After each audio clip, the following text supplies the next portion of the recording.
Is this thing on? Welcome back to Big Mouth and fancy seeing you here in June. A very welcome, my friends, and especially my enemies. Come in, sit down, no touching. I don't do the touching. For me, a Spider-Man film should be top tier, should be one of the best in any MCU franchise. And being quite honest, Spider-Man Homecoming and now Spider-Man Far From Home are just not that.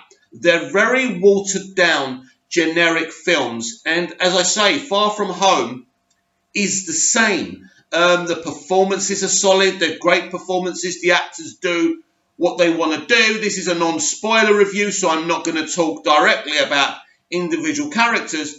But this film is just a duck that doesn't hunt. You know, people keep on telling me, Tom Holland, best Spider-Man ever. Spider-Man Homecoming and Spider-Man Far From Home, best Spider-Man movies ever. That's your opinion and you're entitled to that. But for me, I haven't seen anything in these two movies to tell me that they're anywhere near Raimi's first two Spider-Man movies. Even Raimi couldn't outdo what he did with those first two movies. With his third movie, he did something. He hit the nail on the head. Those first two movies were amazing. And Spider-Man Far From Home gets nowhere near Spider-Man 2. It's as simple as that. Great VFX. They're entertaining enough.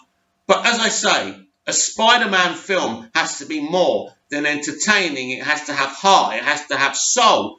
I should want to be Spider-Man, and I don't. Now, this film kind of literally continues from Endgame. It does, because the MCU is a continuing franchise, and I understand that. But it's too obsessed with the kind of the stuff that, you know, the relationship and the dynamic that Spider-Man and Peter Parker had with Tony Stark. We even saw Tony Stark in Spider-Man Homecoming, didn't we? And Tom Holland said something that really triggered me. And of course, it's saying coming from the studio. It's not saying he's plucked out the air. He said that Tony Stark is the MCU's version of Uncle Ben. How can you even say that? How can you even think that? How can you even write that? How can that even be in your mind? Uncle Ben was such an important character, a figure in Peter's life. And basically, they've barely mentioned him. Have they ever mentioned him? I can't even remember. But, you know, to say that, say, we don't need to talk about Uncle Ben. We've got Tony Stark.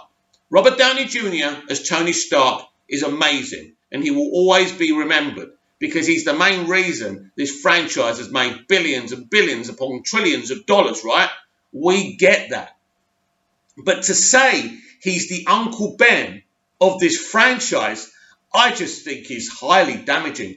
And it just proves how clueless sometimes Feige is. Feige is very clever what he's done. He's knitted these films together. He's created a continuing franchise.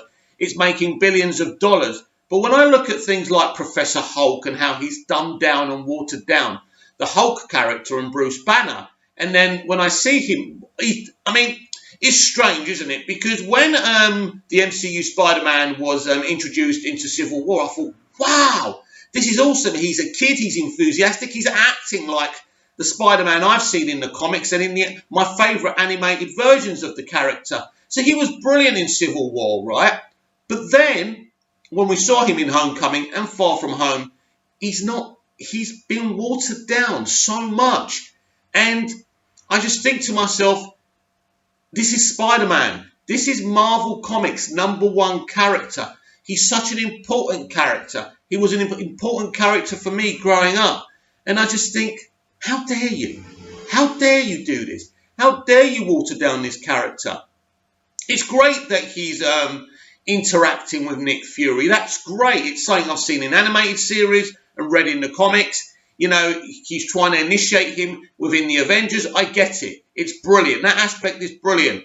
But there's so much that isn't brilliant, that's done for effect or to make a statement, and I don't like it. I don't like it. It doesn't work. And to be honest with you, I will say I liked Mysterio. I didn't love Mysterio, but I liked him. I thought what they did with him was pretty cool. But as a film, I'm giving this film 3 out of 5 because, quite frankly, everyone, As I say, Spider-Man should be top tier. And even the shield that is John Campea has admitted he's putting Spider-Man Far From Home in the same group as Doctor Strange and Ant-Man 2. I wouldn't have Doctor Strange in the same group as Ant-Man 2. I think Doctor Strange is one of their better origin movies, actually, and I thought Cumberbatch did a great job. But despite that, right, I think this is a very generic film, and as I say, Spider-Man movies should be the best movies. And if you can't accomplish that, you're creating something that's not very good. You're creating an absolute fail.